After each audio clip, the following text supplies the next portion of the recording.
placer para mí poder estar en este evento, poder moderar esta conversación que vamos a tener con 5 distinguidos invitados y amigos, todos. Eso es lo que te da la edad, te llenas de amigos. No, eso no lo voy a decir. Cuando se inició Supra, una de las consignas que teníamos en Supra es, bueno, nos tenemos que organizar como productores, los que creemos en el pastoreo racional, los que creemos que esto es un vínculo que nos une. Nos pareció que era importante que poder trabajar con la institucionalidad, es decir, poder aprovechar las fortalezas que tiene el país de tener un INIA, de tener un plan agropecuario, de tener un INAC. Ahora se suma que tenemos además un Ministerio de Medio Ambiente que antes no teníamos. Nos pareció que era bueno que Supra, que sus socios pudiéramos generar un diálogo, pudiéramos generar empatía con las instituciones y pudiéramos trabajar y aportar a las instituciones. Y además recibir cosas que nos puede venir muy bien para todos nosotros. Y bueno, esta mesa es un poco eso, es un poco generar un diálogo en estos temas con esta institucionalidad. La manera que lo vamos a hacer es, yo le voy a dar un espacio de 10 minutos a cada uno de ellos. Los voy a nombrar, créanme que el orden va a ser todo por azar, no está nada planificado. Pero el primero va a ser Martín Jaurena. El bolillero dio Martín Jaurena primero. Me dijeron, nombralo Martín primero porque es el que más sabe. La pregunta fue previamente compartida con cada uno de ellos para que no hubiera sorpresas. Y las voy a leer, sobre todo para recordárselo a ellos porque no se acuerdan ni qué les pregunté. Entonces, por lo menos para que traten de contestar lo que les preguntamos. La pregunta para Iña es... Y además lo voy a hacer parar acá, van a hablar desde acá. Así que ni te afiles. La pregunta para Iña es, ¿qué aportes desde la investigación se puede hacer para lograr que este creciente número de productores, todos ustedes, que apostamos a la mejora continua desde el pastoreo racional, tengamos impacto en la intensificación sostenible de la ganadería? ¿Y cómo puede colaborar Supra con Iña, con la investigación? Todo tuyo, Martín. Bien, el primero al fuego. Bien. Bueno, muchas gracias. La verdad que un orgullo, placer enorme estar compartiendo esta actividad. Sobre todo para mí, que soy investigador de INIA, encontrar tanta gente entusiasmada con el manejo del pastoreo, algo que no lo veíamos hasta hace poco tiempo. Entonces, encontrar ese entusiasmo, gente que quiere aprender para manejar mucho mejor el pasto, es un entusiasmo para nosotros, que lo que hacemos es generamos información, a veces nos equivocamos en muchas cosas que el productor no se equivoca. Bueno, nosotros nos tenemos que equivocar muchas veces para aprender, para generar esa tecnología que después le llega al productor. Y lo primero es que es un placer encontrar gente que quiera ser el pastor, porque la diferencia grande en el pastoreo controlado, como le llaman también el pastoreo racional, es que el animal anda atrás de nosotros, entonces somos nosotros los que tomamos las decisiones. Entonces, tener criterios técnicos para el manejo del pastoreo es algo sumamente relevante y sobre todo las condiciones en las que está Uruguay, que es muy distinta a las que estaba Boissin cuando desarrolló las leyes fisiológicas, que son prácticamente de sentido universal. En Francia tienen 8 o 10 especies, acá podemos llegar a tener 40 especies por metro cuadrado. Tenemos especies que crecen más en invierno, otras en verano, unas más duras, menos duras. Se nos mete hasta el capín anoni a veces en el campo natural. Entonces tenemos de todo, tenemos una diversidad enorme, entonces tenemos que aprender a manejarla y aprender sobre todo a aprovechar eso. Es un recurso que nos da oportunidades y oportunidades enormes como Uruguay para salir afuera a vender carne natural, a vender carne ecológica. Ya le pasé un problema a Cacaputi para que siga. Para diferenciarnos como país productor de alimentos naturales. Entonces, tener esa base natural no la tiene Brasil, no la tiene Argentina, la tienen muy pocos competidores a nivel del mundo. Uruguay tiene más del 60% de producción en base a un recurso natural, donde la vaca, donde la oveja están en un ecosistema, donde pueden convivir y con lo que ha coevolucionado con la naturaleza, que son pastos. Acá nos tocó pasto, en otros lugares tocó árboles, acá nos tocó pasto. Entonces estamos produciendo arriba de pasto y por eso precisamos pastores que hagan bien ese trabajo. Para hacer ese trabajo tenemos distintas formas donde creo que podemos colaborar y mucho. Entre esas formas empezamos a tratar de entender mejor los distintos tipos de vegetación. Y ahí tenemos una herramienta muy linda que creo que tenemos que empezar a trabajar juntos con SUPRA, con AUGAP, con otras sociedades de productores que nos ayuden a entender las distintas comunidades de campo natural.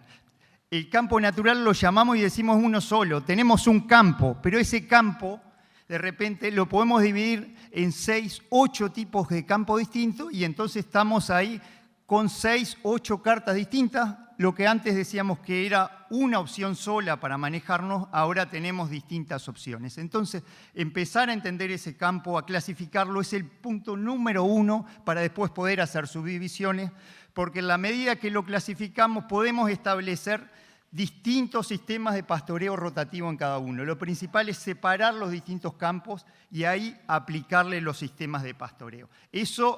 Con eso hacemos que la diversidad juegue a favor de nosotros. Y ahí nosotros desarrollamos sistemas de pastoreo, lo hemos hecho mucho con productores que trabajan en el canutillo. Por ahí anda Fernando Bremerman, que por trabajar en el canutillo se llevó el premio de Terco ahí. Tuvo una ventaja enorme. Y bueno, ahí hay productores que empiezan a trabajar sobre esos ecosistemas y nosotros sobre esa información ya específica empezamos a trabajar y a desarrollar metodología para trabajar sobre esos ecosistemas.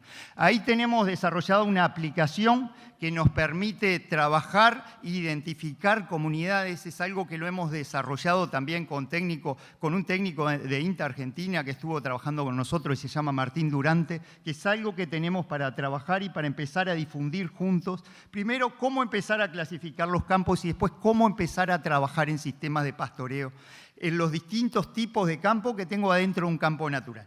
Eso es uno. Después, sobre esos tipos de campo natural, ahí sí podemos empezar a trabajar, por ejemplo, los canutillos, en un campo que tiene bromus también, en puntos óptimos de reposo. Ahí ya sabemos cosas que no las sabíamos hace 5 años atrás y bueno, sabemos que en primavera tenemos que más o menos pastorear cada 30, 35 días un canutillo y hay que dejarlo 80 días para llegar a ese punto óptimo de cosecha después en invierno. Con el bromus es al revés. En primavera podemos dejar 80, 100 días y no pierde la calidad de forraje, y en invierno sí, cuando empieza a crecer más fuerte, ahí tenemos que pastorearlo antes cada 60 días.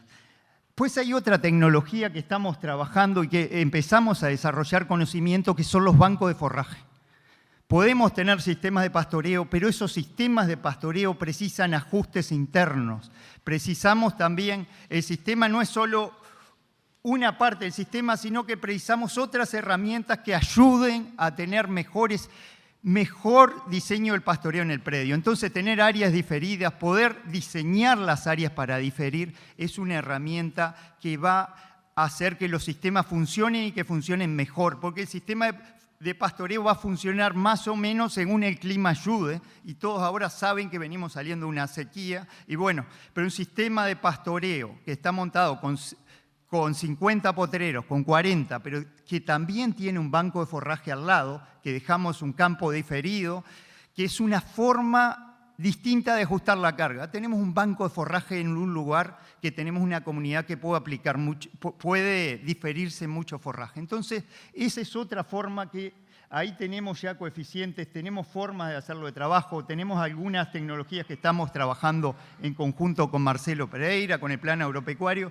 para diferenciarlos más y para hacer que esos sistemas de pastoreo tengan mejor resultado, no solo productivo, sino también el resultado ambiental.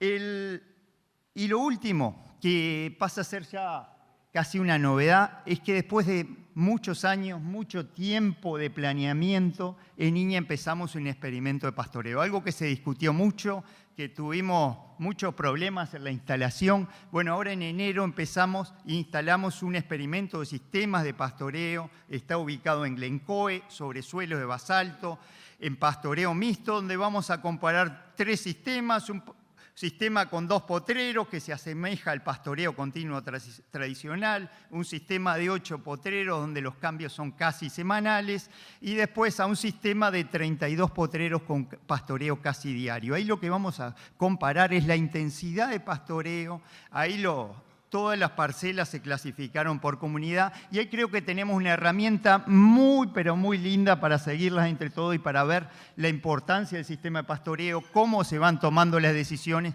y cómo podemos ir trabajando. Entonces, en síntesis, estamos trabajando generando información para los pastores, estamos trabajando para que esos pastores se entusiasmen más. Es un gusto tener toda esta concurrencia. Estamos trabajando muy fuerte en lo que es la mesa de campo natural y bueno, estamos dispuestos a seguir colaborando y bueno, y a que cada vez sean más y mejores pastores pidiéndonos información para trabajar mejor.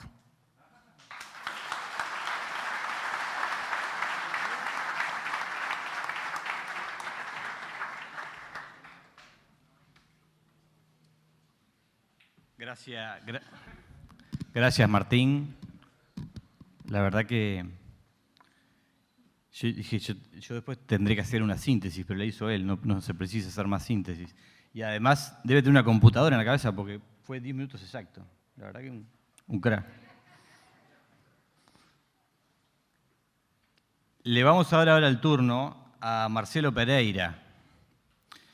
¿Por qué a Marcelo Pereira? Porque, bueno, después de hablar de la investigación y qué es lo que nos puede dar la investigación y que la investigación encontró en este ámbito un interlocutor, vamos a pasar a la extensión y ver qué todas esas cosas que se van generando pueden trasladarse hoy o se están trasladando hoy a los productores. Y la pregunta para Marcelo,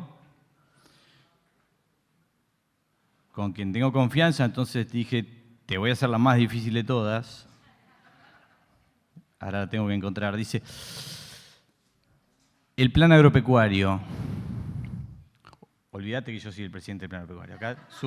Acá es Supra. El plan agropecuario. ¿Qué resultados?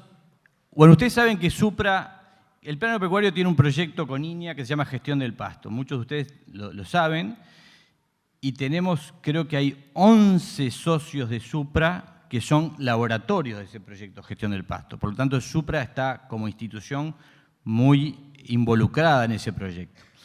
Entonces, ahora sí la pregunta, después de esa introducción. ¿Qué resultados emergentes podés comentar desde el aprendizaje de las prácticas de los productores en el proyecto Gestión del Pasto? ¿Qué diferencial están generando los establecimientos que aplican pastoreo racional en las variables que ustedes están midiendo?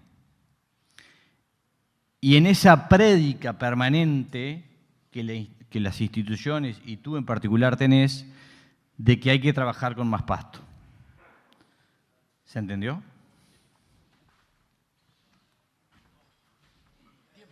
Tiempo largo. Bueno, buenas tardes a todos, un placer estar compartiendo y viendo tantas personas.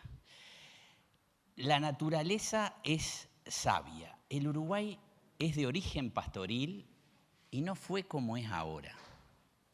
Hay estudios que dicen que el Uruguay tenía mucho más árboles, que el río Uruguay tenía 100 kilómetros de ancho, que Rivera y Tacuarembó estaba lleno de árboles, que la zona arroyera del este eran grandes pajonales y que en el resto del país, salvo los chircales de Soriano, que los observó ya Darwin en 1832, cuando estuvo acá con 23 años, el resto, que eran los suelos superficiales, eran ocupados por venados de campo. Originalmente hubo una megafauna que hizo que se coevolucionara la vegetación con esa fauna, esa megafauna herbívora, taxodones, que eran como unos hipopótamos, unos rinocerontes, y Macrauchenia, que era como un caballo con hocico de tapir, que ya comían plantas. Ahora, esos venados que pastoreaban en praderas abiertas, lo hacían a muy baja carga. Tal vez en el estado silvestre, hay un trabajo de Martín Oesterheld, un famoso ecólogo de la Universidad de Buenos Aires, que en el estado silvestre se manejaba 10 veces menos carga que cualquier estancia extensiva o muy extensiva de hoy. Ahora bien, ¿qué tipo de pastoreo había? ¿Había pastoreo continuo en esa época? ¿Existían olas de pasto donde los animales iban atrás como en África? No, no existían esas olas verdes, ¿tá? Existía tan baja carga y al existir heterogeneidad se hacía una especie de pastoreo rotativo. ¿Existía el pastoreo continuo? Existía el pastoreo continuo. Los tipos productivos predominantes en el Uruguay, muchas de las especies son especies postradas que se adaptan muy bien al pastoreo continuo con baja carga. Existen lo que se llamaban grazing lawns, céspedes de pastoreo, hechos en muchos lugares por los capinchos, donde está el Paspalum vaginatum, el Paspalum pumilum, y donde está el Paspalum notatum, donde habitaba el venado de los campos.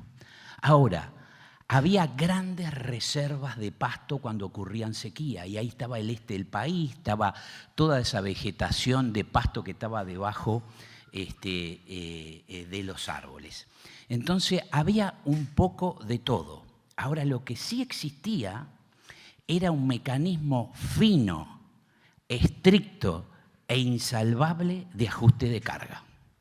La sequía mataba animales, las inundaciones mataban animales, los pumas mataban animales y los yaguaretés mataban animales.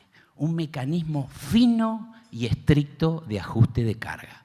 Ahora, cuando empieza la introducción de la ganadería, cambia la fisonomía del país y de a poco se va aumentando la carga. Se aumenta la carga de herbívoros hasta 10 veces más en las estancias menos intensivas.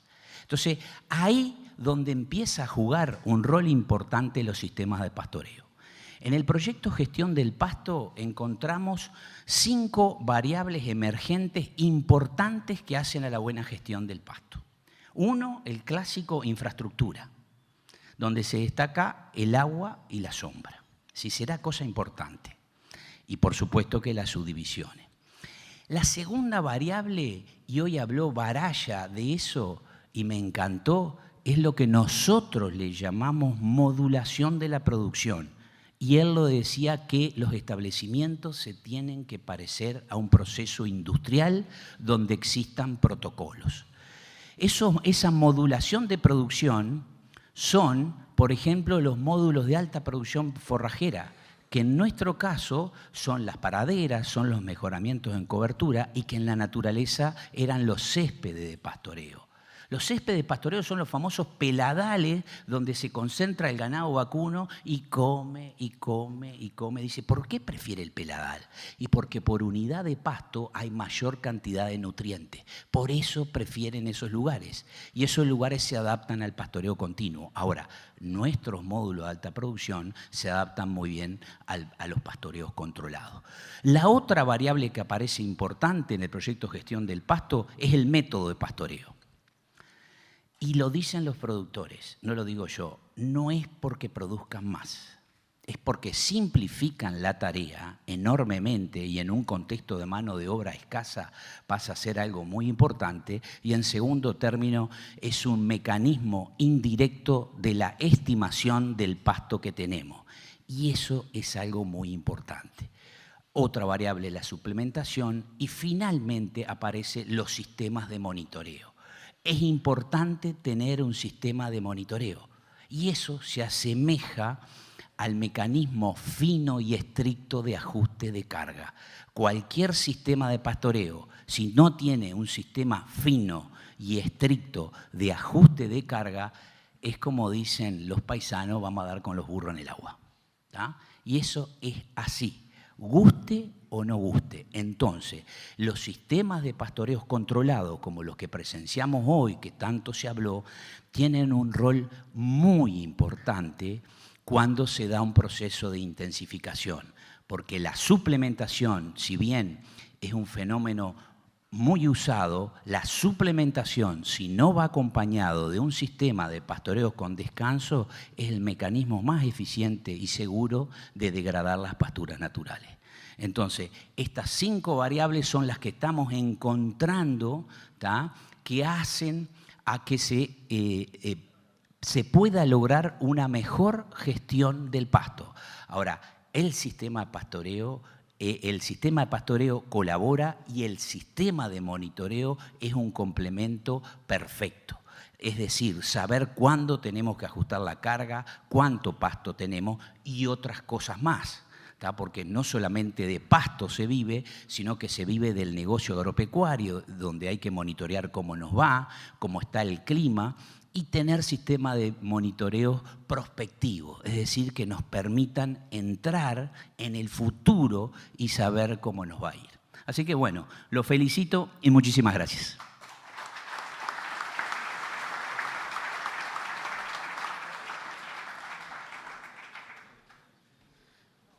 Bueno, muchas gracias, Marcelo.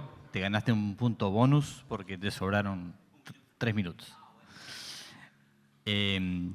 Muy ilustrativo además, ¿no? Porque yo dije, arrancó con la prehistoria, dije, ¿a dónde nos va a llevar? Pero no, nos condujo bien al pastoreo. Además, yo tengo que confesar que me divierte mucho escucharlo a Marcelo y yo me estaba imaginando cómo era el Uruguay cuando él lo relataba, ¿no? Me estaba imaginando eso que él contaba y está muy bueno. Admiro la capacidad de lectura que tiene Marcelo, es impresionante cómo lee. Uno dice, no, lo está inventando, no lo está inventando, lo leyó realmente. Vamos a ir con la tercera ponencia. Le va a tocar al nuevo Ministerio de Ambiente. Antes no teníamos Ministerio de Ambiente, entonces a veces no sabemos ni qué preguntarle porque no tenemos el chip. Los productores no tenemos muy el chip del ambiente y lo vemos, a veces lo vemos como un fiscal, como alguien que nos va a cuestionar las cosas que hacemos.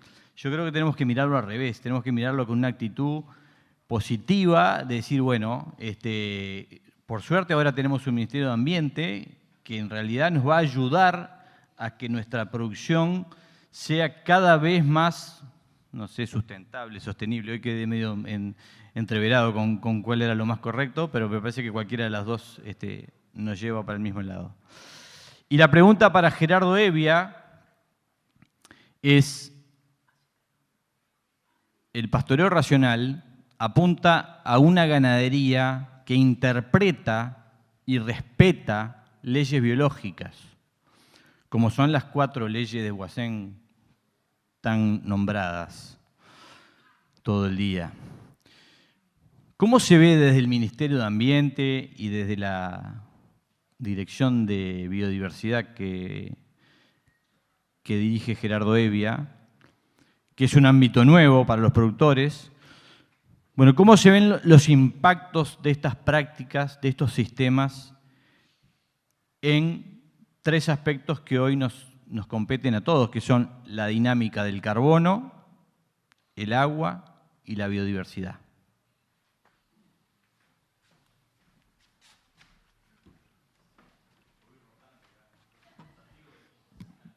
Bueno, muchas gracias, un gusto, felicitaciones a Supra por esta jornada y un placer compartir esta mesa con este grupo de amigos, como decía Esteban. Yo voy a aprovechar parte del tono de la pregunta para hacer un poco de extensión sobre el Ministerio de Ambiente.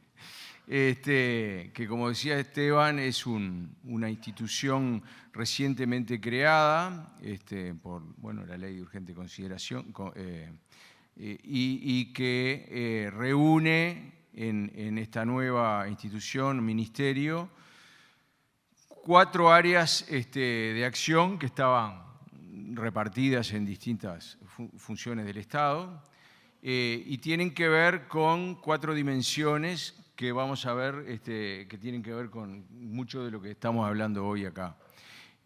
Una es la Dirección de Evaluación y Calidad Ambiental, otra es la Dirección Nacional de Aguas, la Dirección Nacional de Cambio Climático y la Dirección Nacional de Biodiversidad y Servicios Ecosistémicos, en la que estoy a cargo. ¿Qué tiene que ver esto con los productores? Bueno, todo tiene que ver con los productores, porque, de hecho, la producción agropecuaria y la ganadera en particular se desarrolla y es la que ocupa la mayor parte del ambiente que tenemos los uruguayos. Y por tanto, el agua, su calidad y su distribución y la forma de acceso a los usos del agua, las formas de vida, lo que llamamos biodiversidad y los servicios que esta biodiversidad presta a la sociedad, están, digamos, bajo la misión de esta nueva institución que la sociedad uruguaya ha decidido crear para ocuparse de estas cuestiones que tienen que ver, como decíamos, con la calidad y la cantidad del agua, cómo las emisiones vinculadas al cambio climático y cómo el país se relaciona con el resto del mundo en los acuerdos internacionales que tienen que ver con estos temas. Bueno, esa institución está a cargo de estas cuestiones. Cuestiones que, como decía hoy también Barala en la mañana, todo tiene que ver con todo, cuando analizaba los sistemas productivos, y ya no podemos desprender lo que es la suplementación de la carga, el método de pastoreo, etcétera, etcétera. Y tenemos que integrarlos, y el Ministerio de Ambiente está tratando de integrar todas esas cuestiones, porque, si producimos más, tenemos menos intensidad de producción, tenemos menos intensidad de emisiones. Para producir más, de repente tenemos que implantar pasturas que convierten o sustituyen biodiversidad, pero al mismo tiempo generan mejor balance de carbono.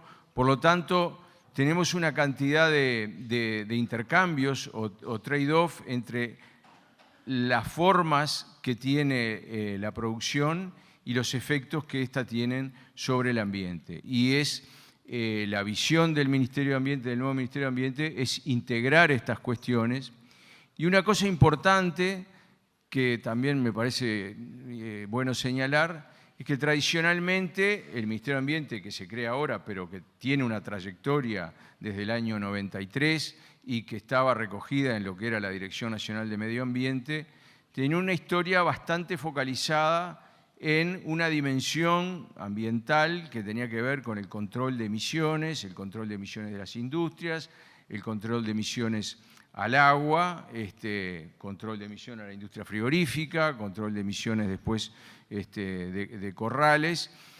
Y hoy, digamos, estamos tratando de integrar, de alguna manera, la dimensión de la producción agropecuaria en este balance integrador. Un ejemplo de lo cual ha sido el abordaje conjunto con la institucionalidad uruguaya, el Ministerio de Ganadería, Agricultura y Pesca, el Ministerio de Ambiente, el Instituto Nacional de Investigación Agropecuaria y el Instituto Nacional de Carnes, lo que se ha dado a llamar la medición de la huella de la ganadería. Por primera vez, el país pone en un foco de integración los impactos y las consecuencias y cómo la ganadería interacciona con el medio ambiente uruguayo, lo mide objetivamente para poner en valor lo que hay para poner en valor, que es mucho, y a su vez lo mide para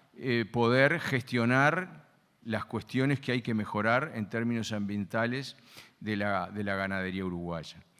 Entonces, la visión del Ministerio de Ambiente es integradora, y yendo a cómo vemos los efectos de las 4 leyes de Huacén, nosotros pensamos, bueno, la primera y la segunda tienen más que ver con la interacción ambiente-suelo-planta, y ahí podemos volver a integrar en el sentido de decir, bueno, más reposo, más capacidad de producción, de fijación de carbono, más producción de materia seca, eso es bueno.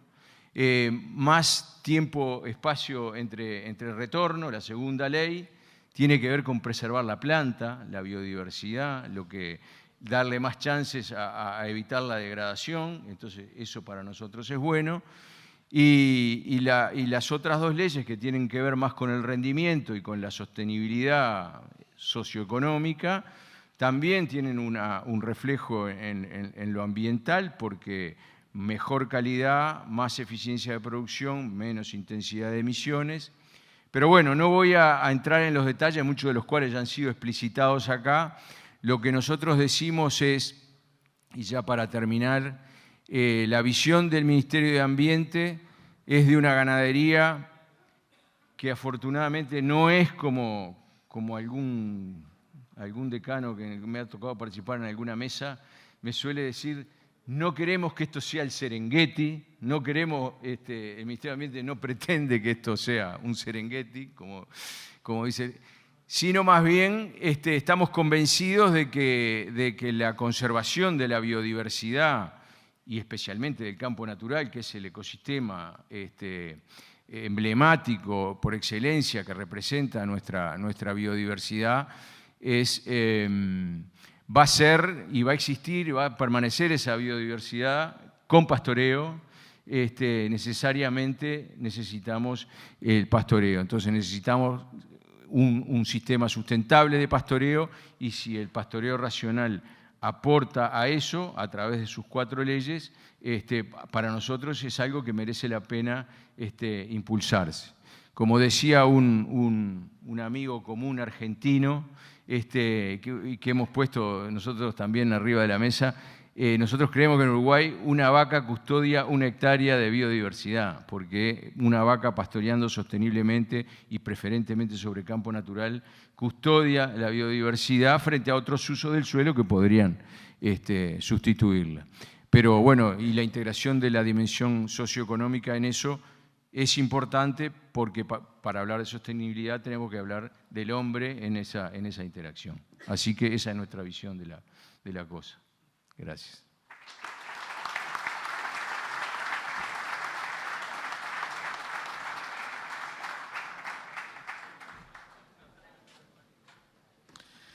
Gracias, Gerardo.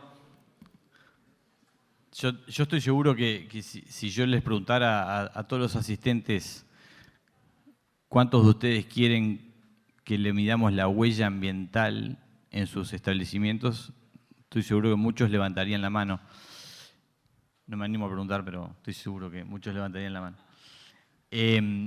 Por lo tanto, me parece que está bueno el camino que se está tomando, y ojalá podamos, más temprano que tarde, dar pasos en eso de medir la huella ambiental. Porque además, desde varios lugares nos invaden con información acerca de todo este tema, y realmente a veces estamos un poco desorientados a quién creerle, a quién no, y bueno, y hay toda una demanda de ese tema. Por lo tanto, bienvenida sea ese trabajo que están llevando a cabo los ministerios con INAC, INIA e INALE, creo también.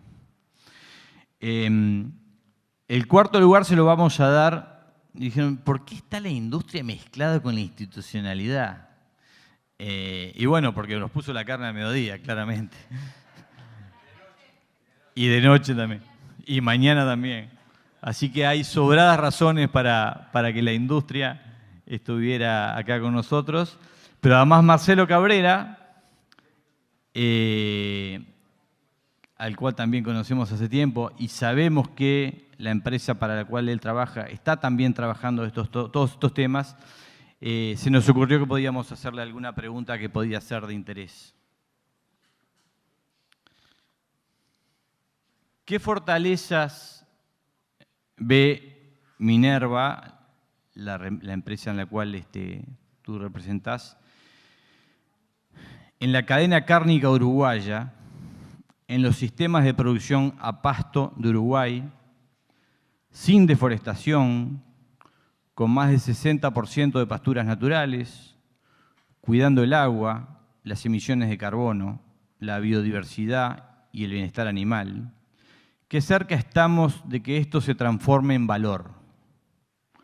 ¿Qué puede aportar el pastoreo racional y Supra como organización para que podamos valorizar nuestras carnes? ¿Podemos desde Supra aportar un diferencial en el secuestro de carbono y en información del mismo? ¿Qué alianzas estratégicas podríamos tener? Adelante.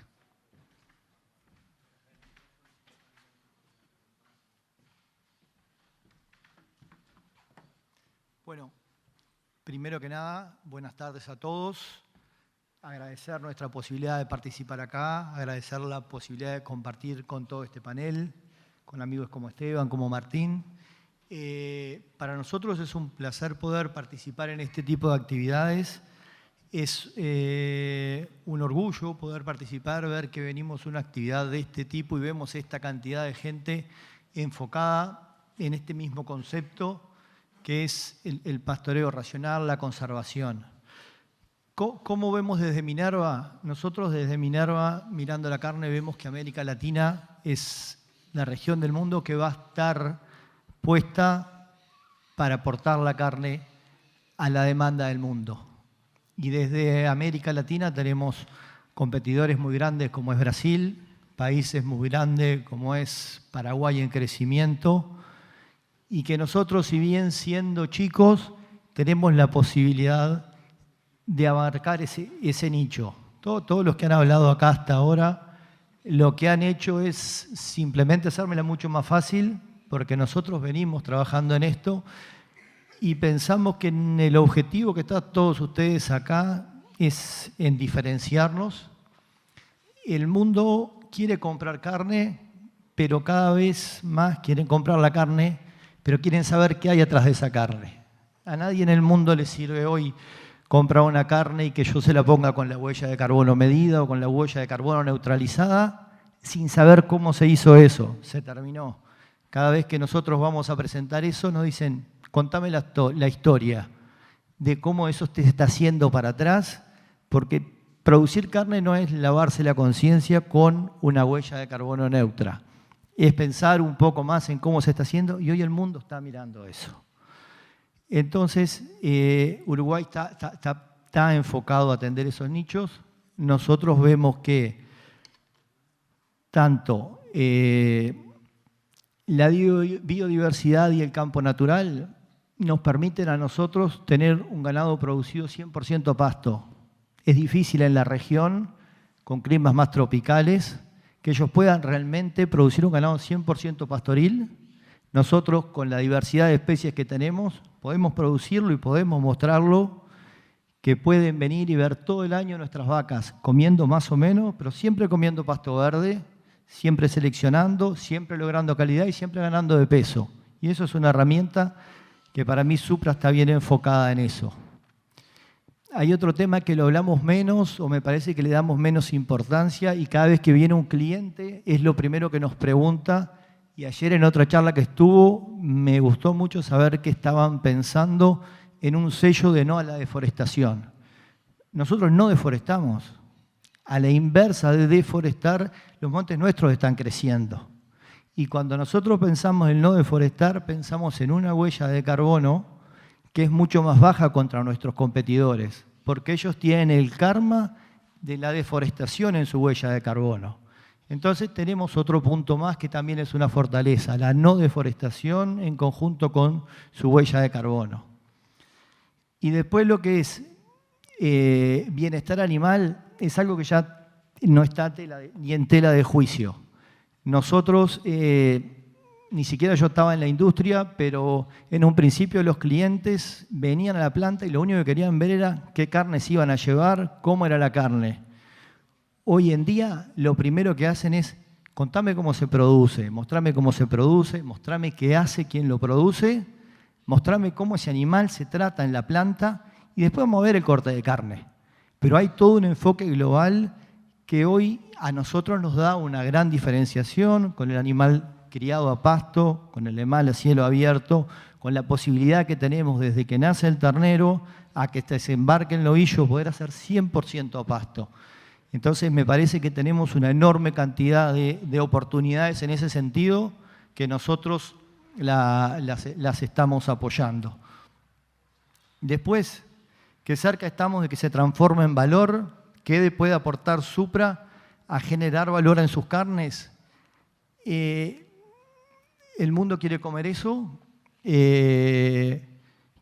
Supra está enfocado en lo que es la sustentabilidad. Lo que hay que tener para eso es lograr desarrollar los nichos. Los nichos se desarrollan con tiempo y con volúmenes.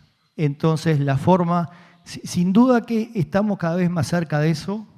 Las agendas climáticas de los países cada vez están más cerca. Los acuerdos de París cada vez están más cerca. Las metas medioambientales de todas las compañías cada vez están más cerca. Y entonces pensar en alimentos que ellos puedan introducir en sus cadenas y que puedan bajar su huella de carbono y puedan bajar sus emisiones, es algo que está en nosotros, que es ese producto que nosotros tenemos para aportar y me parece que es otro enfoque que nosotros desde Minerva lo vemos y estamos trabajando en eso. ¿Puede Supra aportar un diferencial en el secuestro de carbono y en su información del mismo? Sin duda que puede Supra. A mí me parece que acá hay dos negocios. Un negocio es la producción de carne y estamos todos enfocados en la producción de carne. Pero hay otro negocio que es el suelo. Ese suelo captura carbono, ese suelo tiene una vida. Ustedes están trabajando en esa captura de carbono y me parece que Supra tiene otro negocio aparte. Por un lado la carne, por otro lado la huella de carbono de esa carne, cómo se neutraliza esa huella de carbono y cómo nosotros logramos venderla. Pero por otro lado, Supra tiene un nicho muy fuerte en lograr determinar con sus manejos qué captura de carbono estamos haciendo, qué créditos de carbono podemos generar y qué otro negocio podemos generar en el carbono. Que me parece que hay otro negocio para la ganadería, para las empresas agrícolas ganaderas diversificadas en eso. ¿Y qué alianzas estratégicas podemos tener? Y bueno, ahí yo te agradezco la pregunta, Esteban. Minerva, cuando compró Frigorífico Pool. Frigorífico Pool fue un frigorífico de productores, que después ese frigorífico de productores lo compró un empresario y Minerva primero se enfocó en eso. Y es un frigorífico que mientras fue una sola empresa, el 60% de su hacienda venía de lo que era ese grupo de productores y desde ahí hemos trabajado de forma constante en alianzas estratégicas, apoyando la producción a pasto, pensando que por el camino del pasto hay un camino para desarrollar la ganadería del Uruguay. Sin duda sabemos que el corral va a tener su lugar, tiene su lugar y lo vamos a necesitar hasta en algunos sistemas de estos para descargarnos. Pero sin duda hay alianzas estratégicas para hacer. Nosotros tenemos el conocimiento, hemos trabajado en cómo poder medir la huella de carbono, queremos empezar a trabajar en cómo certificar los créditos de carbono, pero me parece que los que están haciéndolo y los que tienen que estar en eso muy fuerte y de verlo acá, lo están haciendo son ustedes. Entonces, para nosotros lo único que podemos es agradecer por estar acá, felicitarlos porque están haciendo y sin duda felicitar la organización de este congreso y felicitar a Estefanía porque ha laburado de sobremanera para que esto salga adelante. Muchas gracias.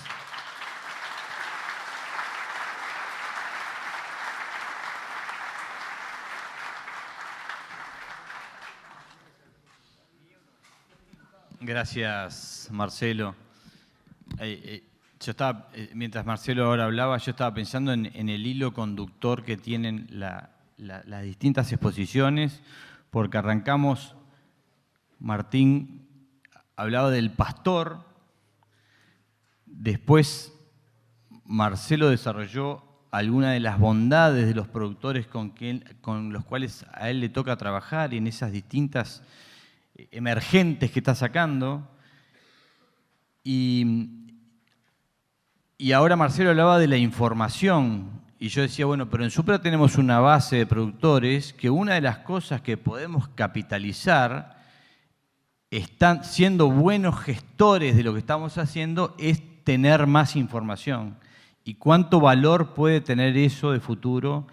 Justamente, más allá de lo que hacemos, el tener información de lo que estamos haciendo.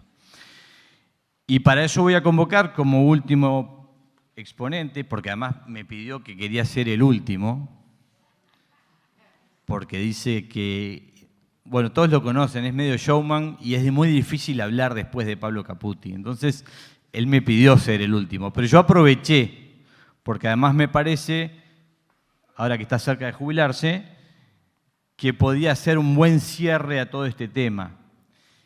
Porque además, director de conocimiento, ¿sos de INAC? En un tiempo era gerente de información de INAC y ahora creo que es gerente de conocimiento, pegó un salto para arriba. Entonces me parece que puede dar un buen cierre a toda esta temática, pensando en lo que INAC está haciendo, que además de estar de alguna manera también liderando algunos de los procesos en cuanto al conocimiento de la huella de Amital y todo eso, y después de que hablara Marcelo con esa visión propia de la empresa privada, de la industria, bueno, tener la visión de INAC en estos temas nos parecía que estaba bueno. Así que adelante, Pablo. Todo tuyo, tenés 10 minutos más los 2 minutos que le sobró a... Excelente, se lo robo. Bueno, buenas tardes. Primero un orgullo y una alegría estar acá, ¿no? Porque juntar toda esta cantidad de gente para hablar de esto es como el paraíso, ¿no? En realidad pedí para hablar último para robarle las ideas a los demás. Te quedas último y vas sacando ideas de los otros, más o menos las pegas todas y quedas como un fenómeno. Así que siempre pidan para hablar último. Bueno, felicitaciones a Supra, impresionante, los 400, los que lamentablemente quedaron fuera. Un saludo a las autoridades, al señor ministro, expresidente de INAC. Un saludo también mandan Conrado Ferber, nuestro presidente, y Guido Machado, nuestro vicepresidente. Así que cumplo con las formalidades. Voy a tratar de organizarme para decir las pocas ideas que uno tiene en 10 minutos. Vamos a empezar por el inicio, ¿no? Porque tiene que ver con la frase de Gerardo, de la vaca custodia, una vaca custodia, una hectárea de biodiversidad, ¿no? La vaca nos hizo como sociedad, la vaca es previa a nosotros, la vaca les gana, dijo un presidente. Después de una sequía más que nunca, uno lo mira a ese animal y dice, ¿la vaca les gana? ¿No? Atrás de la vaca hay un ganadero, entonces ¿es el ganadero les gana? Esa es la pregunta. Y atrás de un ganadero hay, como bien se dijo, un pastor, ¿no? El ganadero es el pastor. Entonces la pregunta de fondo en este país es si el pastor va a ganar, si el ganadero va a ganar, si la vaca va a ganar. Eso es lo que está en discusión ahora. Si dentro de 10, 20 o 30 años vamos a estar acá, los hijos de ustedes, los nietos de ustedes. Eso es lo que nos estamos jugando. Y a veces entra en duda. En el INAC ahora tiene competencias en el sector primario a partir de la LUC para integrarse mejor con el INAH, para integrarse mejor con el plan, con el Ministerio de Ambiente, con el Ministerio de Ganadería. Es para sumar, no para competir. Y decidimos poner un primer pilar que es defensa de la ganadería, punto. El pilar 1 se llama defender la ganadería. La ganadería y las carnes son fundamentales para la nutrición y la salud de las personas. Si uno no consume carnes, está en problemas. Nos decía Frank Millener, nos compartía con el ministro en una cena, es uno de los expertos norteamericanos, el principal problema que tiene el presidente de la Asociación de Veganos de Estados Unidos es la tasa de retención. El 80% de los veganos al año deja de serlo porque es insostenible para tu salud, sobre todo si sos joven. Entonces hay allí un algo que contar científico sobre la nutrición y la salud de las personas que tiene que ver con las carnes, que es fundamental. El otro aspecto de la defensa es lo fundamental que son todas las carnes en la sostenibilidad ambiental y cómo se ensambla eso. Por deformación profesional, cuando yo pienso en ecosistema, no pienso solo en ecología, sino también en economía. Esto es un ecosistema económico. El frigo que faena 100.000 cabezas, faena animales terminados a pasto, faena animales terminados a grano porque sus clientes se lo piden. Es decir, si no está ese frigo que recibe de varios lados distintos tipos de productos, no hay ecosistema económico. Entonces, por supuesto que quien termina pasto tiene que defender eso. Pero puede ser también que críe a pasto o recríe a pasto y alguien termine a grano y estaríamos hablando de un ecosistema en el sentido ecológico y económico mucho más resiliente a las distintas circunstancias. Voy a hablar de dos batallas que me parece que son las fundamentales, la batalla por el agua y la batalla por la información. Uruguay no es un país chico, Uruguay es un país despoblado, que es muy distinto. Singapur entra en Montevideo, en el sur entran Israel y Holanda, todo el centro entra Irlanda y todavía nos sobra vuelto para hacer la Suiza de América y poner a Suiza adentro. Son 176.000 kilómetros cuadrados donde entran esos 5 países de los cuales hablamos constantemente. Jamás nunca cuando estuve en esos países, en el aeropuerto me esperaron para decir, estás entrando a un pequeño país. ¿Por qué lo diríamos nosotros? ¿Quién cuida ese pequeño país, ese enorme país? Lo cuidan las vacas. La vaca no solo cuida la biodiversidad, cuida el territorio porque genera el desarrollo. Atrás de la vaca está el ganadero, está el pastor, está el pueblo, está la escuela, está lo demás. Le debemos mucho. Vamos a dar durísima batalla por la vaca, durísima batalla. Este país tiene casi que en su ADN dar lucha por eso. Y por su campo natural. Porque muchas veces otros países hacen una ganadería donde ya no existe ese campo natural. Y acá existe esa maravilla y esa complejidad de la cual nos habla Martín, por lo cual hay que llevar el agua a los potreros, hay que dar la batalla por el agua. Nosotros somos bendecidos con el agua que tenemos, pero hay que usarla de una forma mucho más estratégica, hay que invertir fuertemente y el agro tiene que pesar en las definiciones de política muchísimo más para tener un suministro de agua de calidad y cantidad suficiente. Así que tenemos que dar mucho por eso. Piñeiro Machado mostraba cómo diferencias en el acceso al agua y la dominancia pueden cambiar muchísimo la productividad en ganado de carne, ni que hablar en ganado de leche. La otra batalla es la batalla de la información.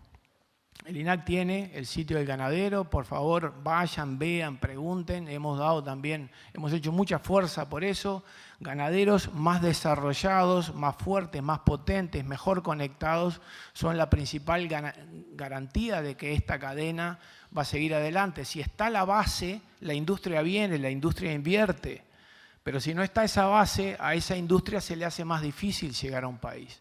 Entonces, la batalla de la información es fundamental y hay que darla en todos los planos.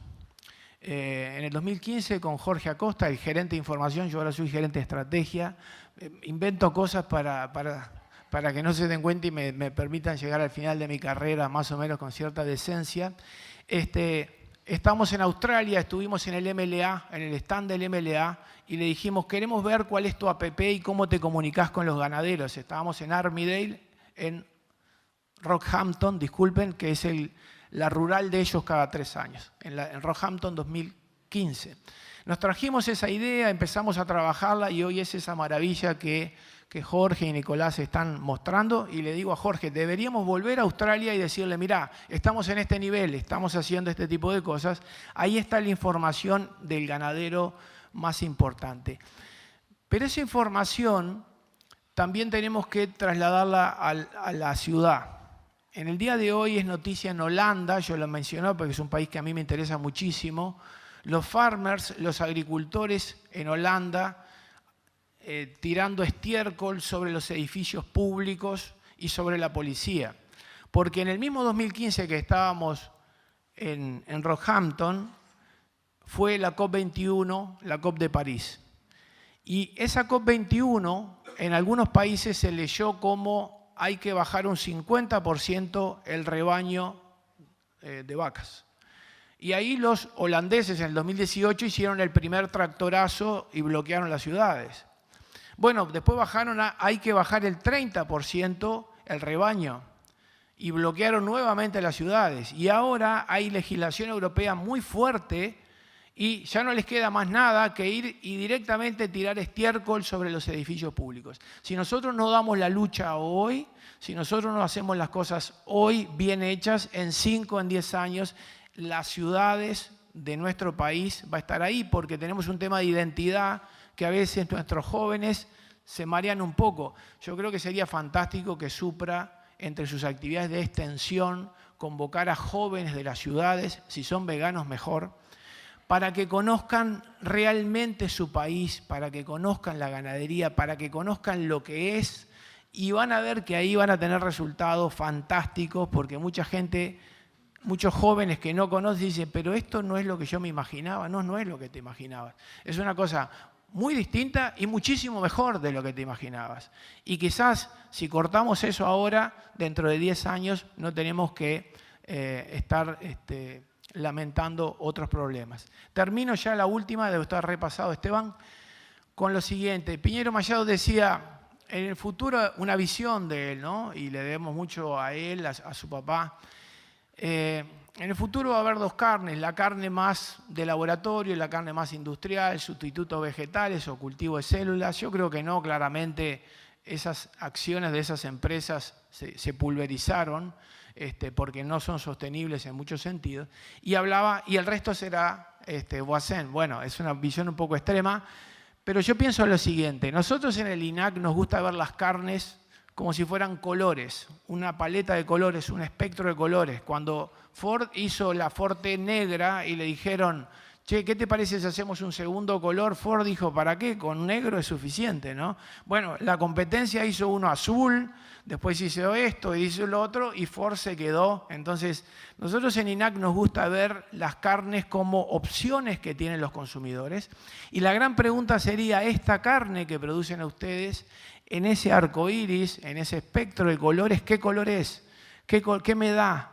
O sea, ¿qué significa frente al consumidor que está buscando, como bien dijo el delegado de Minerva, mucho más que simplemente el corte, sino cuál es la historia atrás, con qué me estoy conectando, de qué me hago cargo éticamente? Eso es una emoción, pero es también un color. Obviamente que uno tiende a pensar que es un verde intenso, que es ese potrero que está pronto para entrar, digamos, pero ustedes tienen que ponerle, aparte del número económico, porque la sostenibilidad económica es lo fundamental, ponerle toda la emoción, todo el gusto y dar esta batalla, porque yo creo que la vaca les gana, los ganaderos les ganan y los pastores les ganan. Muchas gracias.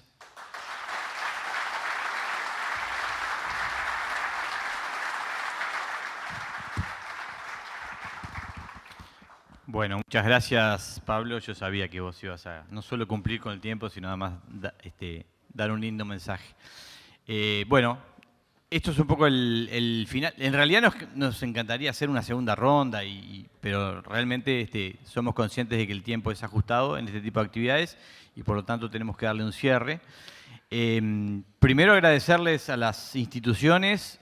Yo creo que quedó un camino para seguir trabajando Supra con las instituciones, que está clarísimo, que hay una voluntad de trabajo conjunto. Gracias a la industria frigorífica, que hoy está representada por Minerva, pero en realidad es auspiciante también Marfrig, que está Juan Manuel Leites por ahí, y también Las Moras. Yo creo que la industria frigorífica, con esa visión de cadena en la cual nosotros integramos, no tengo duda que va a tener interés como industria en seguir trabajando con Supra como un buen interlocutor con quien se pueden hacer cosas. Así que bueno, gracias a todos.